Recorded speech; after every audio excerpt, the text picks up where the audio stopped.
The Office of the Prime Minister Press Office is the primary liaison between the Fourth Estate and the Office of the Prime Minister and Cabinet. Every day, we're working to build a more inclusive economy and a stronger, safer country.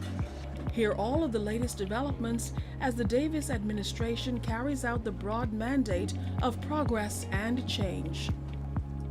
Our live weekly press briefings provide full access to current newsmakers on the most topical issues of the day. We facilitate prompt responses from cabinet ministers on the latest reports and get answers on the issues that matter to you. Will any penalties be levied against the OPM Press Now, keeping you in the know. The Office of the Prime Minister's weekly press conference keeps Bahamians in the know. Each week, we also feature a new Bahamian food business. Many of these businesses were started during the pandemic, and they really highlight Bahamian resilience and ingenuity. Today, we have Kathy's Bakery, Nutty Bavarian Bahamas. proud owner of Sensational Goodies Pastries. Get your small business featured in the weekly OPM press conference and share your dream with the country.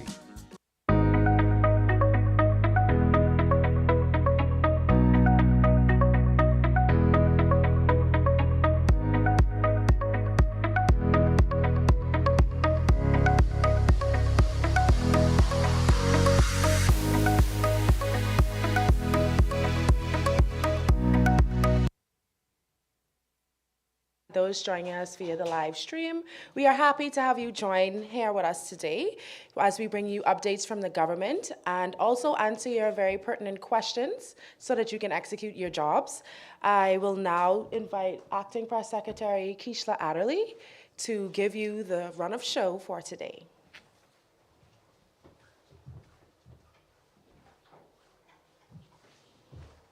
Thank you very much, Natalia. Good morning, everyone. It's good to see you all as usual.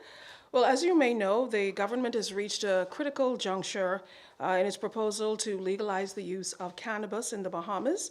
Consultations are underway this week toward that end, as feedback was sought from stakeholders on this very important matter. This morning, joining us to discuss the tenets of the proposed legislation and other issues surrounding it are Attorney General, the Honorable Ryan Pinder, as well as Minister of Health and Wellness, the Honorable Dr. Michael Darville. We will start things off with the Attorney General on this proposed legislation. Mr. Pinder.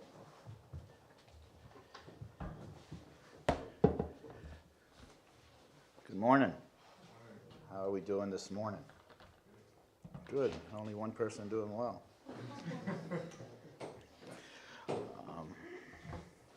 Anybody else? Good morning. Today we are announcing the public release of the Cannabis Bill and the associated compendium of legislation, which would create a framework for regulating the cultivation of cannabis as an agricultural crop and allow for certain medical, scientific research, and religious uses of cannabis in the Bahamas. Our consultation process to solicit feedback from Bahamians is already underway.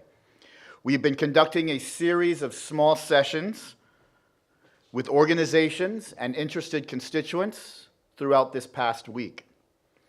We are making the legislation and the associated materials public in order to provide Bahamians detailed information ahead of broader public consultations that will occur next month.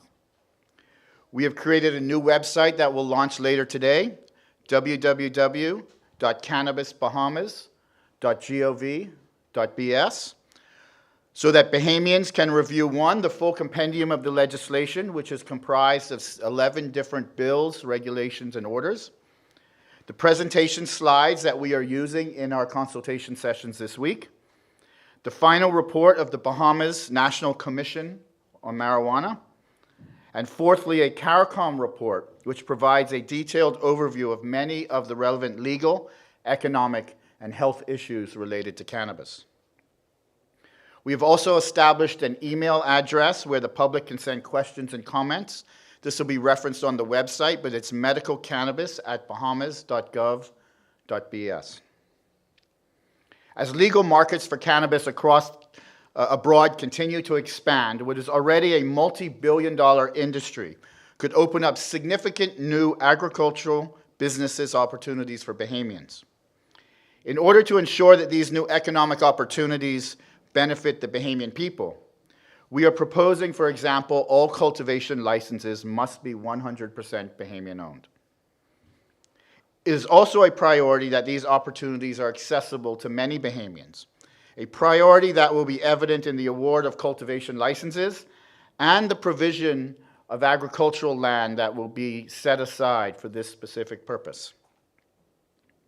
The legislation also allows for doctors to prescribe cannabis for medicinal use, to relieve pain and suffering for cancer patients, those with multiple sclerosis, epilepsy, and other conditions. It is important to note only very specific medical conditions will qualify, and the prescription from a medical practitioner will be required. Doctors who wish to have this option for patients will be required to undergo specialty training. The proposed legislation also allows for the use of cannabis as a sacrament by followers of the Rastafarian faith when handled under a religious use license. So the offering for religious use will be pursuant to a license that would be granted.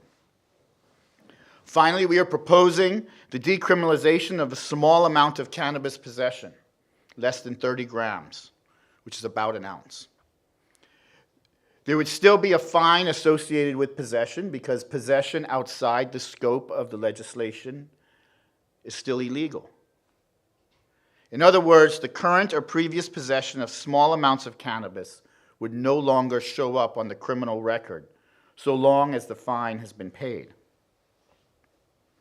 I want to emphasize that the legislation we are sharing today should be viewed as a proposal for consideration and consultation. We are looking forward to integrating into the legislation the constructive feedback we receive from Bahamians during the consultative process. Much of the current proposal is supported by findings of the report of the CARICOM Regional Commission on Marijuana that was released in 2018 called Waiting to Exhale, Safeguarding Our Future Through Responsible Socio-Legal Policy on Marijuana. In its conclusion, the Commission recommended an end to overly restrictive prohibitions of marijuana and urged countries to embrace a health rights-centered approach through sweeping legislative reform. The Bahamas Commission on Marijuana, in its 2020 report, concurred with the opinions of the CARICOM report. The Cannabis Bill 2023 seeks to establish a Bahamas Cannabis Authority with clearly defined terms of reference, including 1, the protection of the health of the public by controlling access to cannabis, 2, provision for the legal protection of cannabis, provision for the handling of cannabis for medical, scientific research, and religious purposes, provision for the provision and use of cannabis for medical purposes and for use in religious worship, deterrence and reduction of unlawful activities related to cannabis through appropriate enforcement measures and sanctions, imposing quality assurance measures for the safety, the efficacy, and the effectiveness of cannabis, provision for robust monitoring of cannabis throughout all phases of cultivation, straight to disposal. So it will be tracked and monitored and tested from the beginning of cultivation to the end on the ultimate dispensing of the medical cannabis. And enhancement of public awareness of the health risks associated with cannabis, and especially associated with the misuse of cannabis, which again, the misuse of cannabis outside the scope of the law in this bill would be against the law. The Cannabis Authority itself, which is the regulator under this regime, will be managed by a board. And that board will be tasked with ensuring that cannabis is handled in an efficient manner and stored in a safe place, ensuring that cannabis is manufactured, produced, stored, distributed, sold, and made available to patients in a safe and efficient manner, issuing licenses for the handling of cannabis in accordance with the provisions of the bill, keeping and maintaining a public register of licenses developing enforcement procedures and ensuring compliance with the legislative regime, providing for the electronic tracking and handling of cannabis is a very important component. Again, this is a medical product. If we are manufacturing a medical product, which effectively what this regime allows, you need to be able to track it, trace it, test it from beginning to end. And establishing a confidential database to monitor the compliance and to detect abuse under the law. All individual licenses, licenses applied by an individual, must be Bahamian and at least 21 years old. As to legal entities who apply for a license, all cultivation, retail, transport, and religious use licenses must be 100% Bahamian owned. And all analytical testing, manufacturing, or research licenses must be at least 30% Bahamian owned. That's the proposal that we have framed. This framework is benchmarked against Barbados and other regional jurisdictions, which permits foreign participation in all areas, many up to 70%.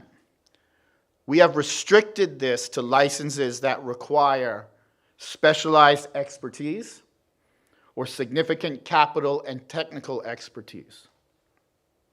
All other areas, and particularly cultivation, is reserved for 100% Bahamian ownership. To prevent the misuse of cannabis, the bill sets permissible concentrations for THC in a single dose of cannabis. It defines requires medical practitioners to undergo training on prescribing cannabis. It confines the dispensing of medical cannabis to pharmacists and other pharmacy professionals with education and training in dispensing in cannabis.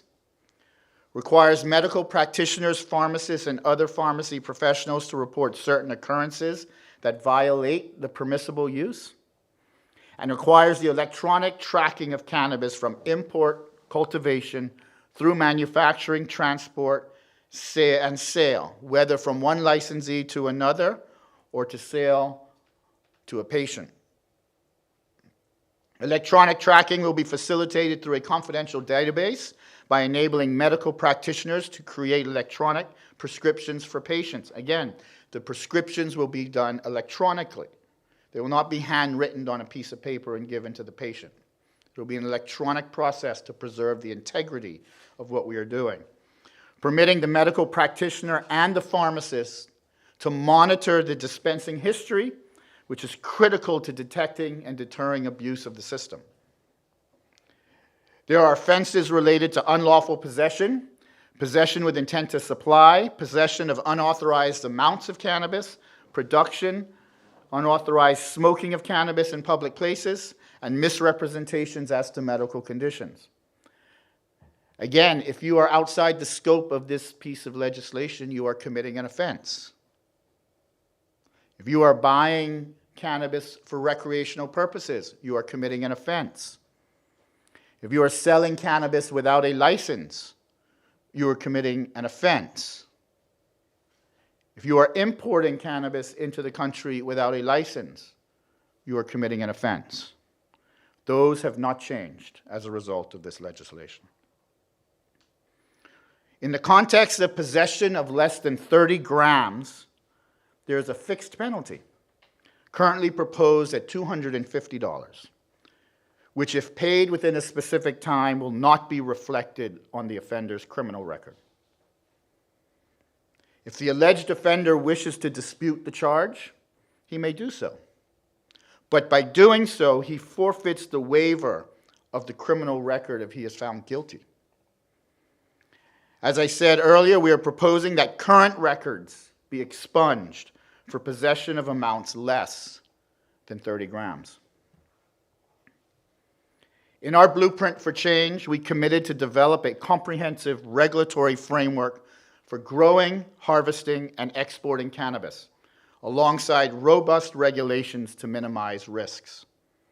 We believe we have done this with this compendium of legislation we are releasing today.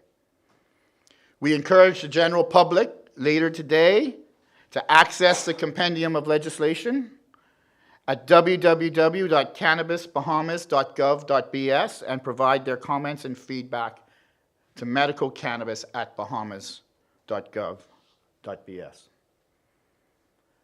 The bills we advance to Parliament will reflect what we learned during what we are confident to be a very productive consultative process.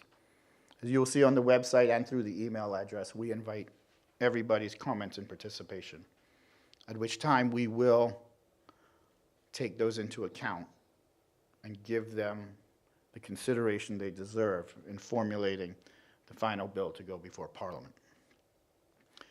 We envision, as I mentioned, that public forums will start next month throughout the country, Nassau, Grand Bahama, and our family islands, in person and virtual, to maximize the education, exposure, and opportunity for Bahamians to view, understand, and provide commentary on this new important regime.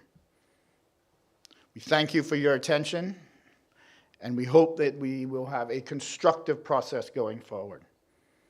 As I mentioned, we have been meeting throughout the week already in small sessions with interested parties to give the presentation to them.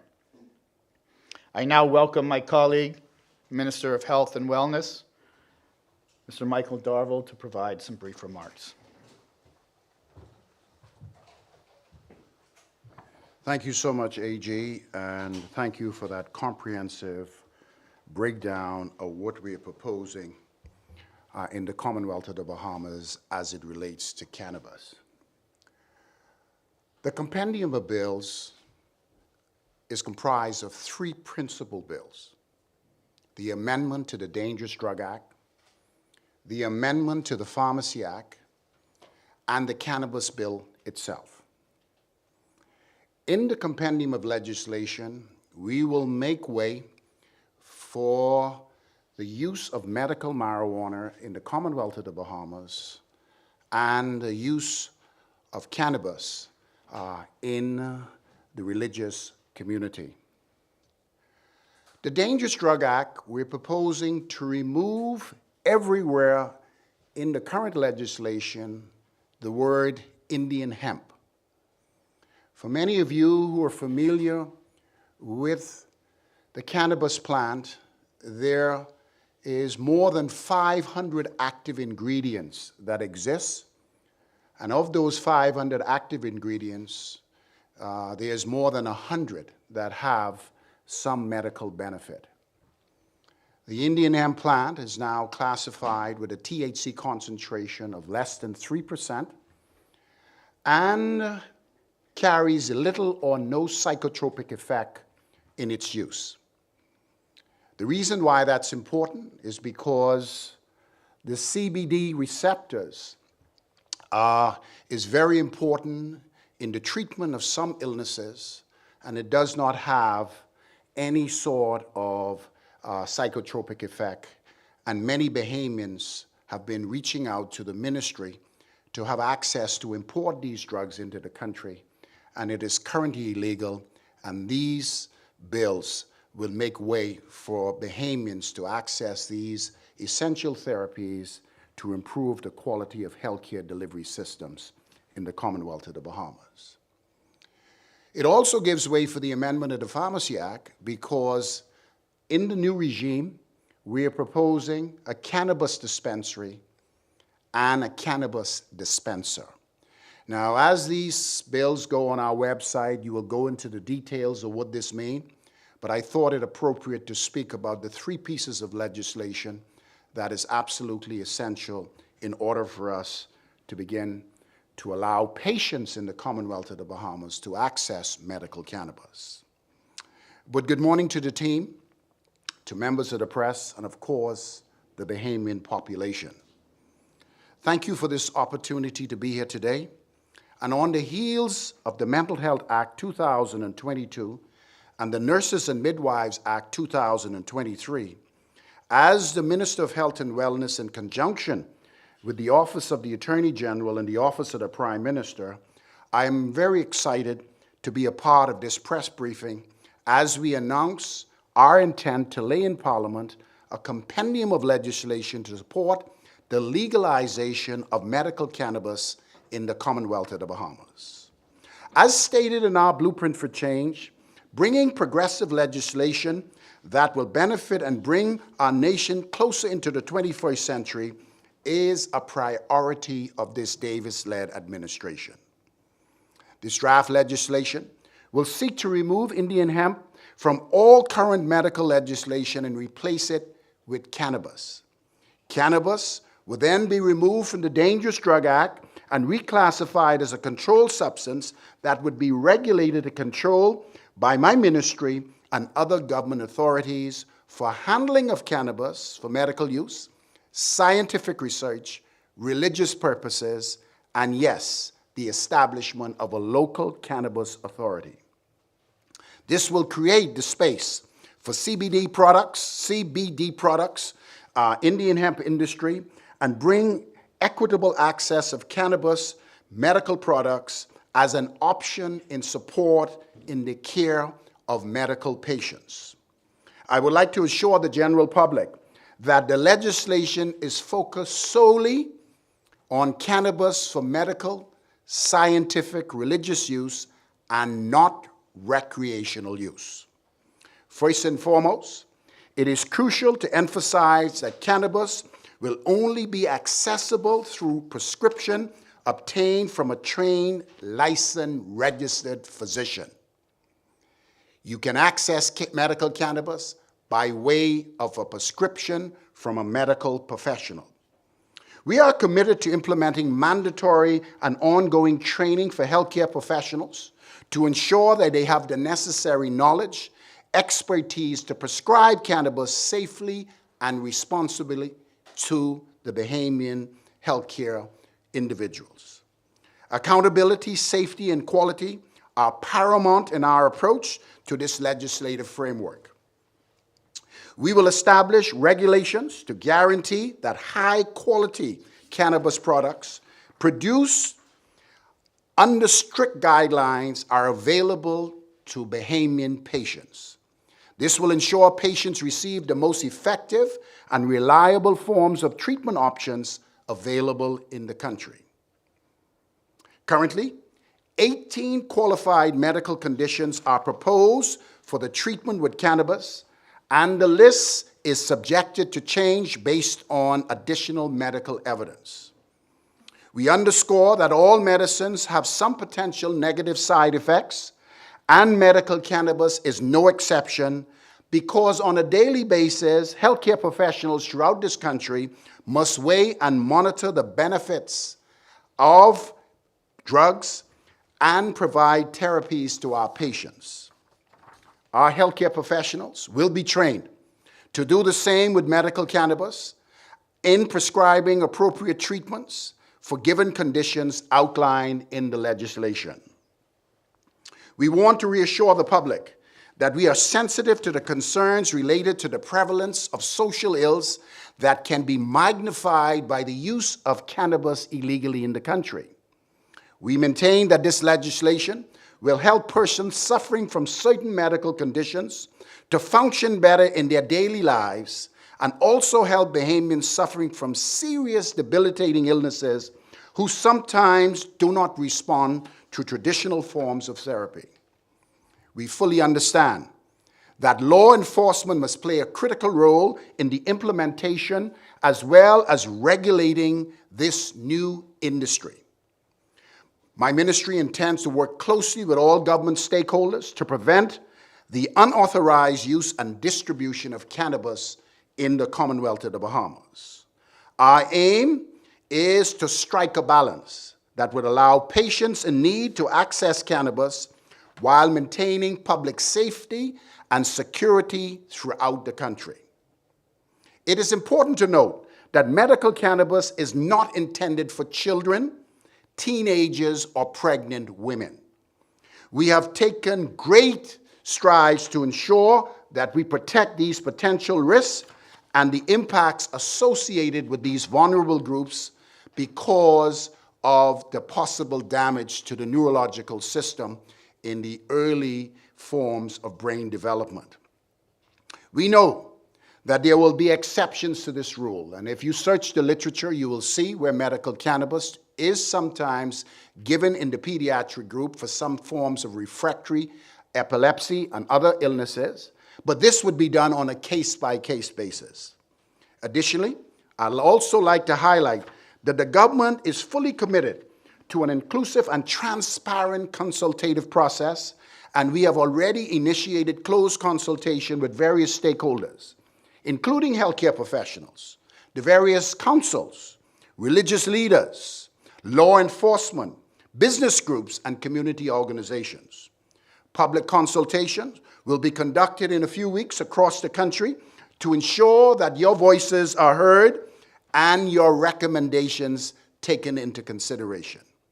Finally, while I have never seen a perfect piece of legislation laid in the House of Assembly, I must say that the former administrations and stakeholders have not only recognized and expressed interest in the value of decriminalizing the use of cannabis for medical and religious purposes, but have made strides to advance the legislation in this regard. We, in this administration, would like to thank everyone who has participated prior to us receiving this mandate to drive the cannabis legislation and pass it through Parliament. I encourage everyone in the Commonwealth of the Bahamas to read the draft legislation, provide feedback through the portal that will be announced shortly. We value your input. We value all citizens' participation, and we want to ensure that the final legislation reflects the needs and concerns associated with the public. Your feedback will help to shape the future of the cannabis regulation and legislation that would be laid in the House of Assembly in short order. I want to thank all of our team members, all of our researchers from the Ministry of Health and Wellness, the Attorney General Office, the Office of the Prime Minister himself, and my cabinet colleagues for allowing us to move with this piece of legislation and to be able to craft it in a way that we believe will be effective in the implementation of medical marijuana or cannabis, as well as for its religious use in the Commonwealth of the Bahamas. We look forward for your complete participation and the very robust public consultations that would follow. We intend to do them in New Providence, Grand Bahama, and the Family Islands, so that we can get as much input as we possibly can, so the Attorney General Office will be able to incorporate some of your ideas. A lot of work has been done on this. We have been working on this for close to 2 years. And the Ministry of Health and Wellness, we have searched the scientific literature. We are confident that medical marijuana has medical purposes and can be used in the Commonwealth of the Bahamas. I support the compendium of legislation, and we also look forward for further consultations publicly so that the general population can have an input in what we are proposing and intend to pass very soon through the legislative process. Thank you so much. All right, we will open now for any questions on the issues of marijuana. So, please. Yeah, first question. What products are going to be listed that are available? Like, I know they have cannabis oils, cannabis fudge brownies, and things like that nature. What kind of products will be available? Well, that's part of the manufacturing process, right? Remember, this is a medicinal product, so it will be delivered in whatever the traditional form for that particular dosage is going to be. There's not prescribed methodology of delivery in the law.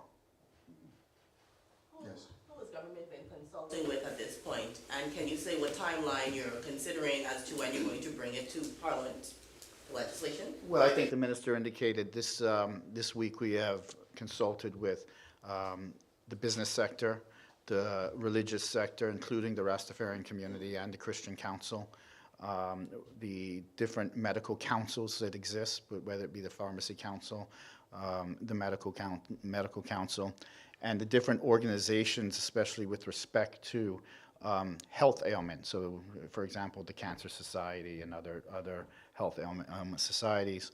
We met with law enforcement this morning. We have meetings with the political directorate set up, so it's as comprehensive as we could envision. With respect to the timing, ideally, what we would like to do is be in a position sometime in October, maybe towards the end of October, to be able to take into consideration all of the comments through consultation and be able to table the bills in Parliament. The goal would be to debate them by the end of this calendar year, because there's a lot of work that's got to be put into setting up the authority, setting up the training, setting up the certifications, setting up the digital platform that's going to be for the tracing and the prescriptions. And all of that has to be done before the first license is even issued. So we would like to take the first half of 2023, or 2024, calendar half, to be able to undertake that process, because we do think it's going to be a rather involved process. And then ideally, from a financial point of view, it would be good to have the authority ready and up and running before the next budget cycle, so it could properly be funded in the budget.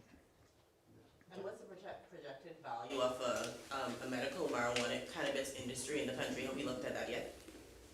No, I mean, I haven't necessarily looked at it. We know that it's worldwide a multi-billion-dollar industry. We know that it will provide diversification opportunities when you're looking at it from an economic benefit point of view on a variety of scales. Again, we have a number of licenses that are going to be in place. We have a number of opportunities for Bahamians to participate, and we look forward to their participation, and we've reserved most of the criteria for Bahamian ownership. So we do believe it's going to be a positive economic impact. Is it going to be the mea culpa and be able to take the country into another hemisphere of economic development? I don't personally think so, but I do think it's going to be a factor towards economic growth and diversification and opportunity for Bahamians. Based on your research and consultation, have you decided or figured out how many people are going to be able to benefit from this immediately when everything's said and done, when legislation is passed, based on conditions that medical marijuana can be used for? Well, first of all, I'd like to answer the questions as it relates to which products would be available. Medical marijuana comes in many different forms. We have edibles, we have teas, we have drinks, we have shakes, we have vapor products, we have topical products.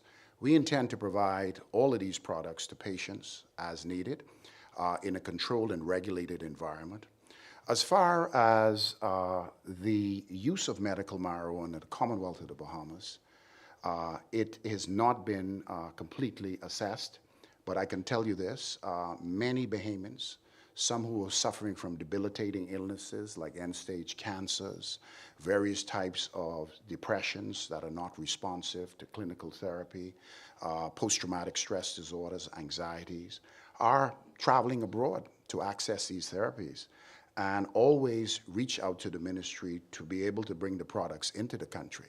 The time has come for us to take cannabis off the Dangerous Drug Act and put it as a controlled substance, and then make way for it to be grown in the Bahamas and to be protected, and for the economic benefits that follow along with that.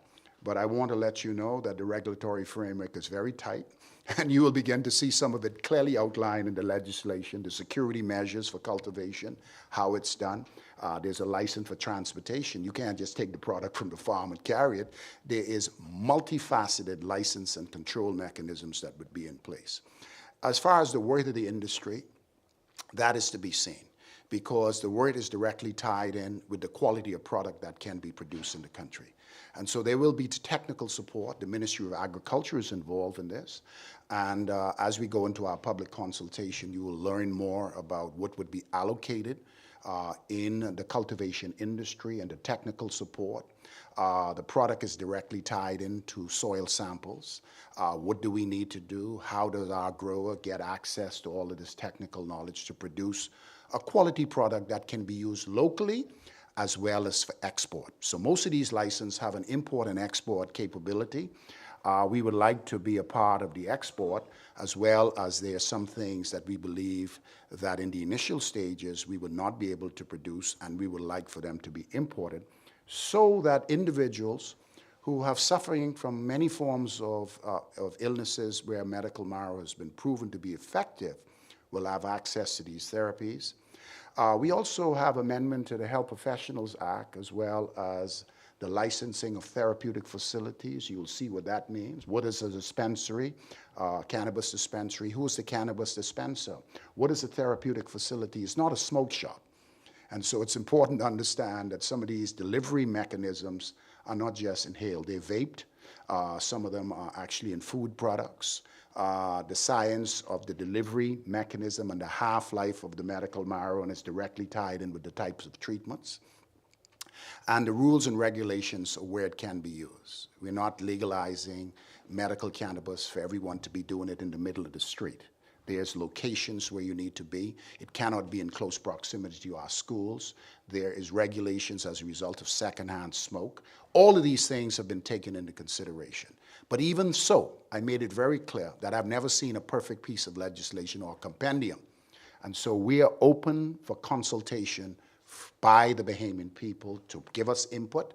And I believe as we get more input, what we would lay in the House of Assembly will be very effective and user-friendly, and I believe will allow the industry not only to be established, but to grow and flourish. Once this legislation is passed, whenever that is, how soon do you anticipate a thriving industry will begin? Well, the AG made it very clear. When you pass a piece of legislation, it's enacted. Whether or not it comes into force immediately is directly related to the parameters in order for it to come into force. I can tell you, I passed a mental health bill, it's enacted, and I cannot bring the mental health bill into force one time. I am bringing it into force in stages, and the first stages is to make sure you have the medical personnel who can be able to activate community mental health services, and we need those personnel. Similarly, for the cannabis bill, we need the authority. It's a very complex structure. We're talking about a database where we're monitoring prescriptions, a database, and it's very clear that our medical professionals, you don't walk in and just get a prescription. You have to go through a whole set of tests to verify, and there's checks and balances, even in the medical fraternity for a prescription for medical marijuana. And so training is paramount, working out the agricultural components, putting some land aside for micro cultivation, standard cultivation, nursery and seedlings, the ability to import seeds, to know what the seed can produce, to be able to get the type of THC concentration for the use in certain types of illnesses where there's tolerance, and the list goes on and on. So it's a very complex thing, and the AG indicated that we need funding. So after you pass it, a bill is only as good, or an act is only as good as it's funded. And so there's many, many moving parts for us to activate the industry. It means manpower training. It means digitization, and the list goes on and on. And until those things are in place, it becomes very difficult to roll out the industry. And we need to make sure those who are interested in cultivation are trained and have access to the technical support to produce a quality product. Well, we know that the FDA would have recently approved the first RSV vaccine made by Pfizer to give to pregnant mothers to protect babies. Is that something that will be available to Bahamian mothers? Well, we were excited when we heard the news because we know the vaccine could prove to be beneficial for pregnant mothers as well as our pediatric population. We would like to ensure that we don't lose one person as a result of not receiving the vaccine. I think it's a good thing. I could tell you our ministry is looking to acquire the vaccine and make it available in the country and reduce the infant mortality rate and also to protect our pregnant mothers. So I'm excited about the news and we have been talking about it within the ministry. Are there any up-to-date COVID-19 stats for the country? COVID-19, based on the World Health Organization, is not of great pandemic proportions. We are monitoring the COVID-19 cases in the country, and we have noticed a slight uptake in 1 or 2 months. but we are confident that COVID is still with us. As far as it being a major threat in our healthcare facilities, we're not. But we want the Bahamian people to know that COVID-19 is still with us. And a lot of the wins that we accomplish in the midst of the pandemic, like hand washing, sanitizing, the ability for us, if we know we have an upper respiratory tract infection, to really protect ourselves, protect our families. But our ministry and the Department of Public Health is monitoring the situation, and we believe that we are not in any danger zone at this particular time. And we do see what's happening on social media, where there's always going to be this element of individuals making it more than what it really is. But as we follow what's happening in the region and throughout the world, there's very few countries who are reporting COVID cases on a regular basis. But I can assure the Bahamian people that we at the Ministry of Health have no intentions of trying to cover up anything or hide anything. If there's something that is brewing that we feel the population should know about, we will do it. At 3 o'clock today, I have a press conference related to what we're seeing with dengue in the country. We couldn't do it at the same time, but 3 o'clock, I invite the press to be at the Ministry of Health and Wellness, where we would speak about what we're noticing with dengue as a result of the heavy rains, our vector control programs, and so the Director of Environmental Health will be there to discuss it. We've seen clusters, and it's important to notify the Bahamian people for their own safety. So it's similar with COVID. If there is anything of any great concern as it relates to COVID in the country, as minister, it's very important for me to be honest and straightforward with the Bahamian people. And Dr. Darwell, the issue of abortion is out in the public again at this time. I know the Prime Minister would have said that it is illegal, but he sees it as a personal choice, considering medical issues with regards to that. What is your opinion on abortion, and is it a conversation that we as a country need to start having at this point? Well, first of all, I don't want to get into what the Prime Minister said, because I really don't know what the story was all about. Me and the AG was tied up all this week dealing with consultations for cannabis. The issue of abortion, I think, needs to come back to the forefront. I read some aspects of the story. Personally, I don't want to bring in my personal opinion, but I do support the fact that we need now to bring it on the forefront and discuss it in the open as it relates to what may be happening in the country and what the law says. And I'll leave that like that at this particular time. About a rape, an exception in cases of rape. We will discuss that in the framework of the law. I will discuss that at a different time, but I don't think this is a forum for it. This seems to be focused a lot on medicinal use. What about hemp? Because hemp is used for other things like textiles, paper, Yes. biofuels. Is consideration being given to that? Hemp? Oh, I made it very clear that in the current legislation, Indian hemp is on the Dangerous Drug Act.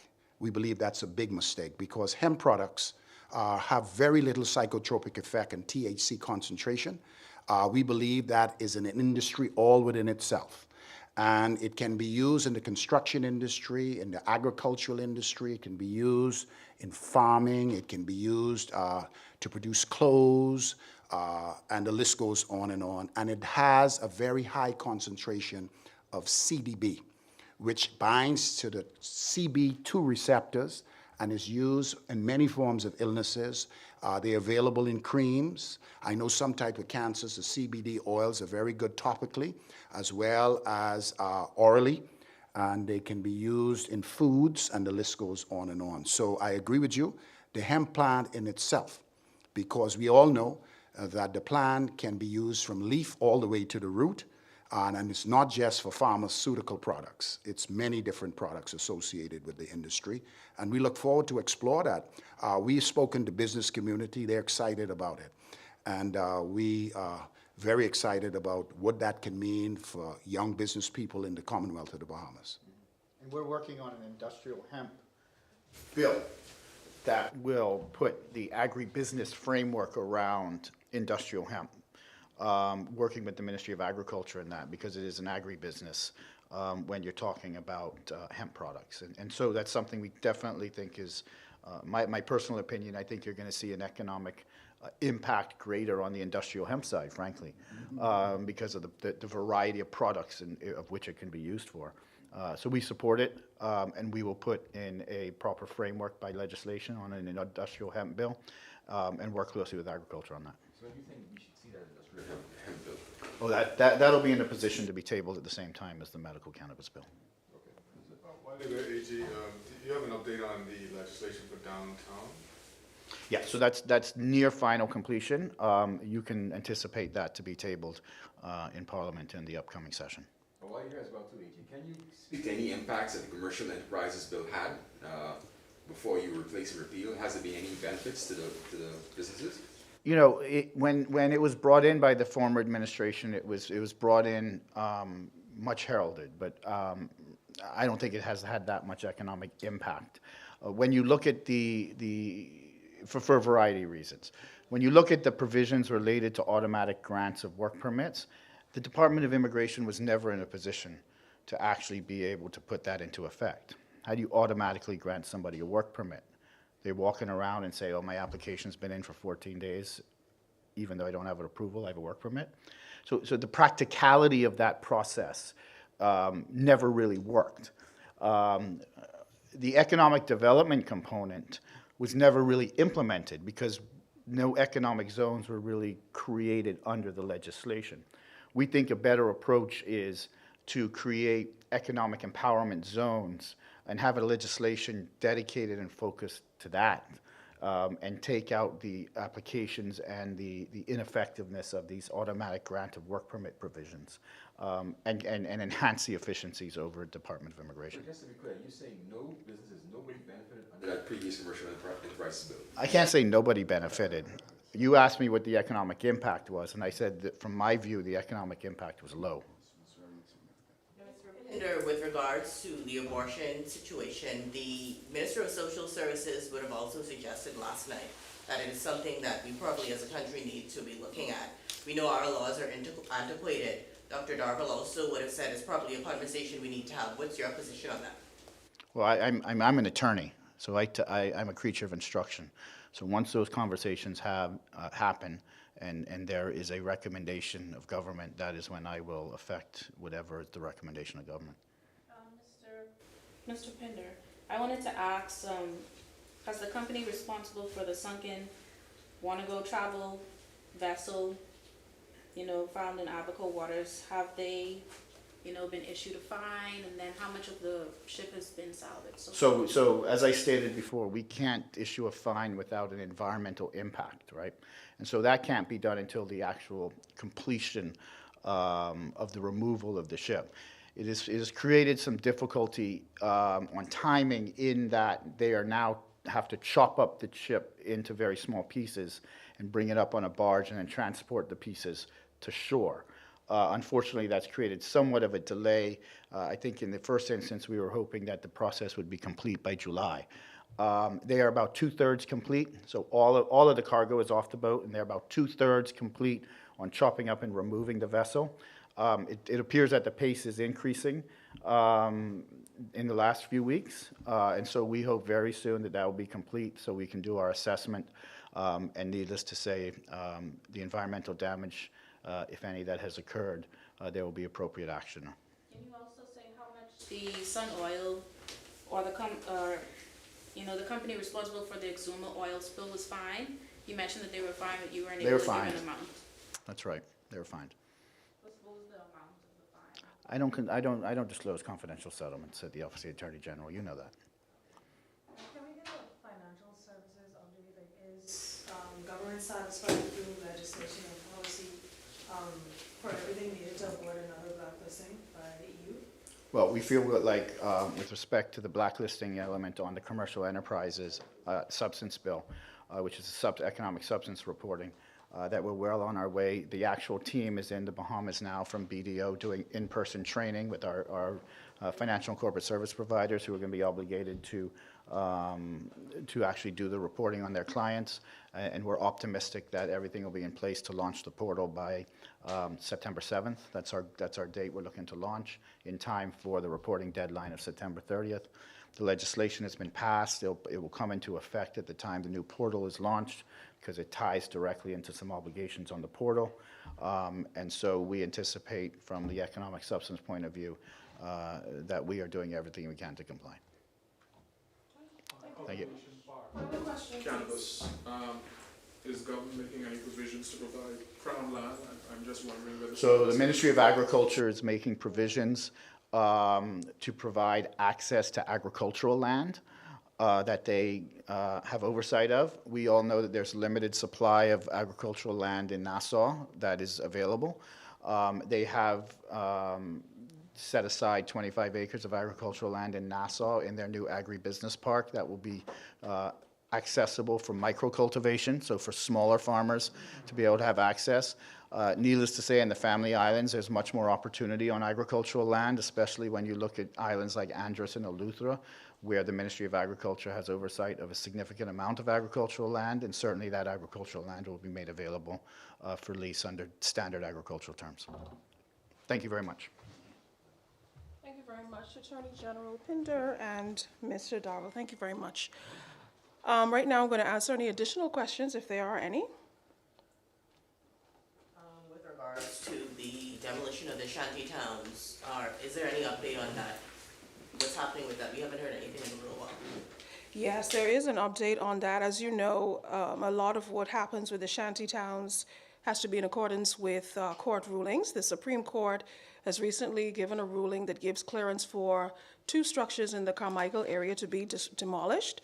The final notices have been given in that regard, and it's expected that those demolitions will take place within the next 10 days or so. The Secretariat is also in the process of setting up an operations center, finding a spot to be able to operate from, and assessments, investigations, et cetera, are underway with a view to how to deal with the many more irregular communities and dealing with the demolition of those communities.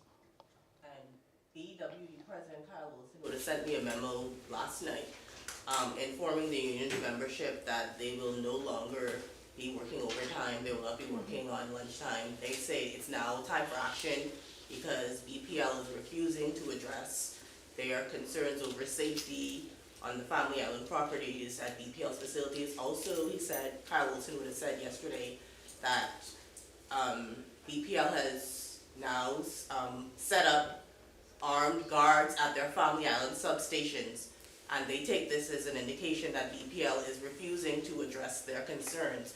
And he said this is time for action. So are any contingency plans going to be put in place in the event that they take strike action or other further action? Well, first of all, I understand from BPL officials that conciliatory meetings are taking place on a weekly basis. They are talking with the Bahamas Electrical Workers Union on a regular basis with a view to getting those concerns addressed. One of the concerns, as you know, has to do with conditions of work.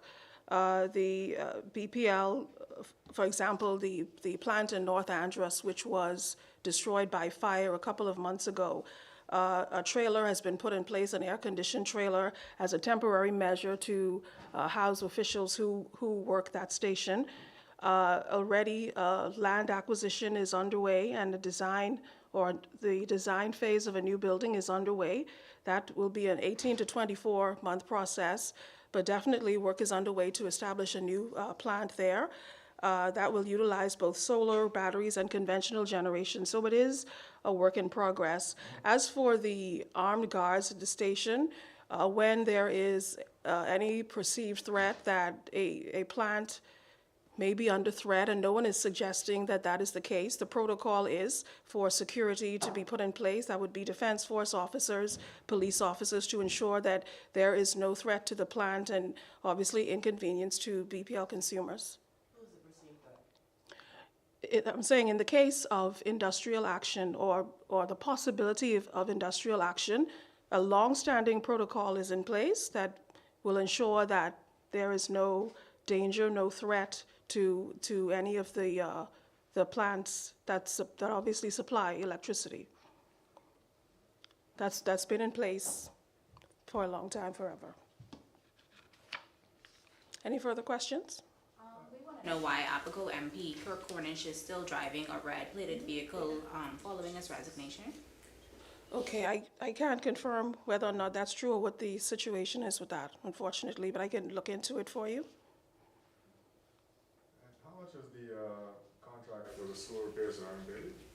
I don't have an exact figure on that, unfortunately, but as you know, the school repairs is a huge undertaking in the millions of dollars, and the priority is on getting those schools open in time, and work is going on feverishly through the weekends included to make sure that's done. The Prime Minister indicated at our meeting that they were under a verbal contract and it just was a matter of it going into writing. Has that contract been put into writing as yet? I'm not able to confirm that, but I can get that information for you. Any further questions? Thank you, everybody. Have a great day.